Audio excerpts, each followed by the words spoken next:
Hi friends, ಈಗ ಜೋರು ಮಳೆ ಬರ್ತಾ ಉಂಟು ಹೊರಗಡೆ. ಮಳೆಗೆ ಏನಾದರೂ ಬಿಸಿ ಬಿಸಿ ತಿನ್ನಬೇಕು ಅಂತ ಅನ್ನಿಸ್ತಾ ಇದೆ. ಅದಕ್ಕೋಸ್ಕರ ಈಗ ಒಂದು ಶಾವಿಗೆ ಬಾತ್ ಮಾಡಲಿಕ್ಕೆ ಹೊರಟಿದ್ದೇವೆ. ಇವಾಗ ಇದರಲ್ಲಿ ಒಂದು 3/4 ಕಪ್ಪಷ್ಟು ಶಾವಿಗೆ ಇದೆ. ಇದು ಆಲ್ರೆಡಿ ಹುರಿದ ಶಾವಿಗೆ. ಇದು ರೆಡಿಮೇಡ್ ಬರಬೇಕಾದ್ರೇ ಹುರಿದ ಶಾವಿಗೆನೇ ತಗೊಂಡು ಬಂದಿದ್ದೇವೆ. ಒಂದು ಈರುಳ್ಳಿ ಕಟ್ ಮಾಡಿ ಇಟ್ಕೊಂಡಿದ್ದೇನೆ. ಇದರಲ್ಲಿ 1/4 ಕಪ್ಪಷ್ಟು ನೀರು ಕುದಿಸಿ ಇಟ್ಕೊಂಡಿದ್ದೀವಿ. ಮತ್ತು ಒಂದು ಬಾಣಲೆ ಈಗ ರೆಡಿ ಆಗ್ತಾ ಇದೆ. ಫಸ್ಟ್ ಒಂದು ಒಗ್ಗರಣೆ ಕೊಡುವ. ಇದಕ್ಕೆ ಒಂದು ಖಾರಕ್ಕೆ ತಕ್ಕಷ್ಟು ಮೆಣಸಿದೆ, ಒಂಚೂರು ಸಾಸಿವೆ ಇದೆ, ಒಂಚೂರು ಉದ್ದಿನ ಕಾಳಿದೆ, ಉದ್ದಿನ ಬೇಳೆ. ಇದು ಒಂದು 10ರಿಂದ 12 ಕರಿಬೇವು ಸೊಪ್ಪಿದೆ. ಇವಾಗ ಶುರು ಮಾಡುವ ನಾವು. ಇದು ಹಾಕಿ. ಎಣ್ಣೆ ಕಾದಿದೆ. ಉದ್ದಿನ ಕಾಳು ಹಾಕ್ತಾ ಇದ್ದಾರೆ, ಸಾಸಿವೆ ಹಾಕಿ ಒಟ್ಟಿಗೆ ಹಾಕಿ.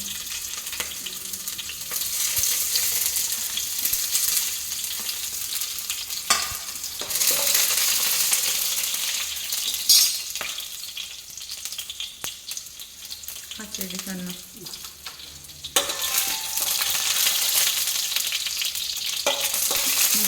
ನೀಲಿ ಹಾಕಬೇಡಿ.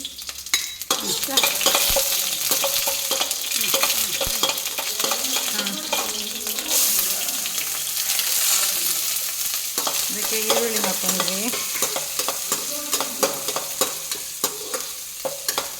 ಇದೊಂಚೂರು ಬಾಡಬೇಕು ಈರುಳ್ಳಿ.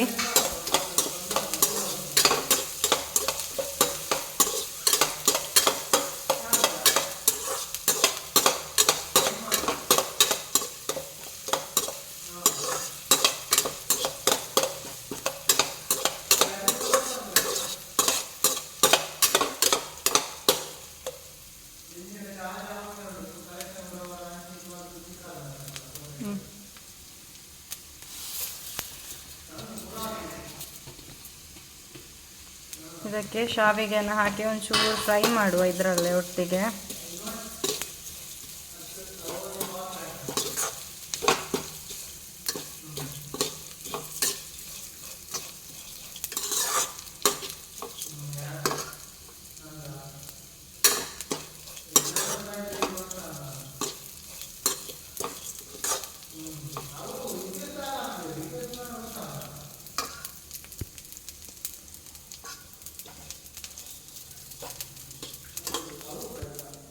ಬಟ್ಟೆ ಇರಲಿ.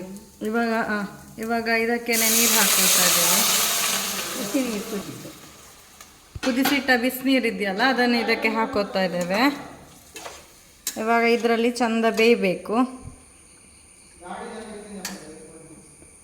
ಇದಕ್ಕೆ ಸ್ವಲ್ಪ ಉಪ್ಪು ಹಾಕೋಬೇಕು.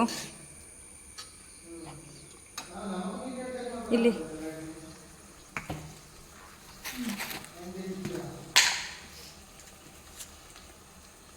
ರುಚಿಗೆ ತಕ್ಕಷ್ಟು ಉಪ್ಪು.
ಆಯಿತು, ಸೇಮಿಗೆ ಬಾತ್ ರೆಡಿ ಆಯಿತು, ಬೆಂದಿದೆ ನೋಡಿ.